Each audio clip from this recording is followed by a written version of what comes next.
Good morning. Also, thank you for the opportunity to talk to you folks.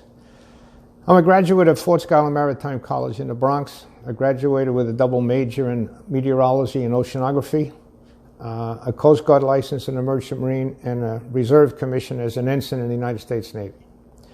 I spent most of my 4 or 5 years on the water, sailing around about half the world. I then joined Verizon. At the time it was New York Telephone. And I worked there for 26 years. When I took an early retirement package, I was the managing director of business market development. I then was a consultant on my own and joined a couple other consultant companies. The last one is their CEO and managing partner. And our job was to help clients all over the world profitably increase their market share. I've been doing that for a long time, and it's fun. The clients are challenging. They expect you to be responsive and answer their questions, and they ask very tough questions. It was fun to do. Traveling started to become a little bit of a nuisance on some of the longer trips. That's when I decided that I wanted to get into public service and do some volunteer work. I've been the chairman of a 501c3 organization that raised close to $1 million in 15 years for various charities. The last 7 years, we built mortgage-free homes for disabled veterans. We raised money, built a house. We handed them the key and paid off the mortgage. It was a very gratifying sensation. I worked with some wonderful people who like to work for an objective bigger than themselves.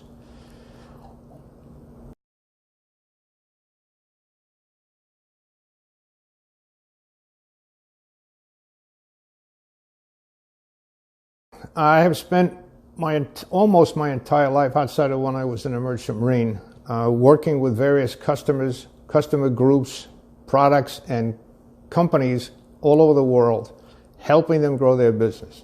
It's important to develop a disciplined business plan, a proper strategy, asking and answering very tough questions. And sometimes clients don't like to hear the answers because every client can't grow sometimes. It could be a matter of funding, it could be a matter of poor management, it could be a matter of regulation, competition. There's all kinds of reasons companies don't grow. And you have to help the client through that process. I think that helps me, gives me a whole set of skills and experience to serve on the city council for the city of Clermont, and I would look forward to doing that.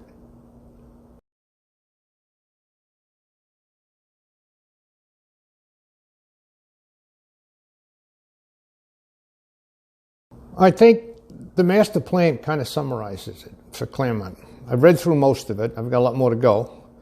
But I really believe in the way they started the master plan is consistent with building a strategic future for this city. They started with asking customers, what do you want? What do you think? What don't you like? And that became the foundation and cornerstone for the entire master plan, which means it was built on customer needs and wants. That's the only way to build a disciplined plan, and I applaud them for doing that. I think it's a struggle for any management team to manage the wants versus the needs versus the outside influences such as growth all at the same time.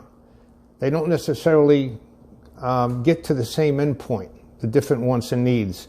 And I think the city's done a pretty good job so far. I agree with the master plan. And I think that kind of covers it. They did a good job of enveloping all of the issues into one document, as big as it is and as complex as it is. For the most part, I agree with what they've done, and I think it should continue.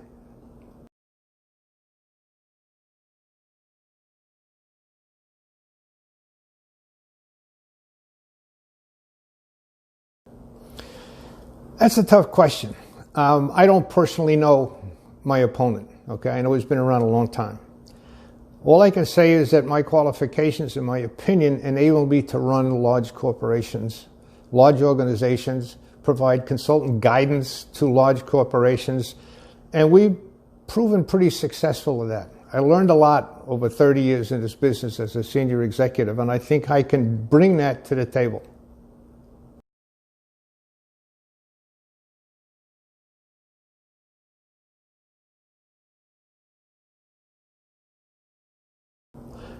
I think the way your organization says it, I think is the best way to do it. And if, excuse me, I'm going to read it so I don't get it wrong. On your website, it says preserving our access and promoting responsible management of our lakes. Those are two objectives, not necessarily one, because to balance both of those, on one side, you can invite the world to come swim in Victory Point, okay? The other sense, where are you going to park them? How are you going to feed them? Where are the toilets going to be for that many people? And you can't just open your arms to the world and say, come and swim and boat in our lakes. But you want to do that as much as you can, efficiently and effectively as possible. That takes planning. And I think the one thing I would do, if I'm lucky enough to be elected, I was make sure, because of my feeling about waters in general, lakes, oceans. I've owned a boat. I've rented yachts down in the Caribbean.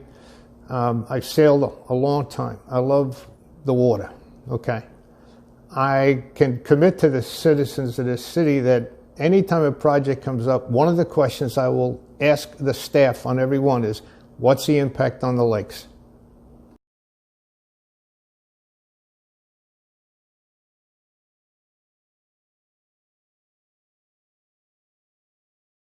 I'm going to answer that backwards. I think Lake County, and in particular Clermont's beauty, comes in three types.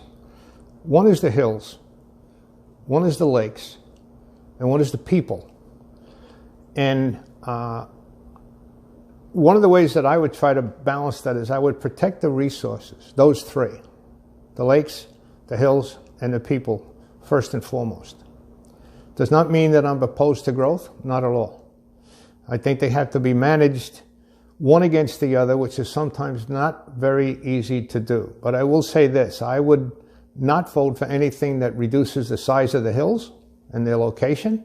I would not vote for anything that in any way damages the lakes of Clermont, okay? And I would vote for anything that, generally speaking, as much as information you can get, that the citizens want and need. And wants are different than needs, okay? There are some people in this city, God bless them, who want to maintain Clermont as it is. I'm not so sure that's completely possible to do, okay? At the other time, there are people who only want growth. There are businesses in the center of our city, okay, that are struggling right now. And they need customers. And they need traffic. And that's growth. So combining those two contraindicated issues is not easy to do, and solving those conflicting issues is the job of the city council. I think they've done a good job, and I would like to help them do that. I think I can bring some skills and experience to the table to work with them. To add to that, I have personally interviewed every member of the city council, except Mr. Goodgame, and asked them questions. I said, what is your biggest accomplishment as a city councilman? What is your biggest frustration? What are your goals, for the city? And also, is there anything you could tell me as a city councilman to help me be a more effective and efficient city council member? And they were very forthcoming, and I really enjoyed the meetings with them. These are smart people, and they're trying really, really hard for the entire citizenship of this city. I'd like to help.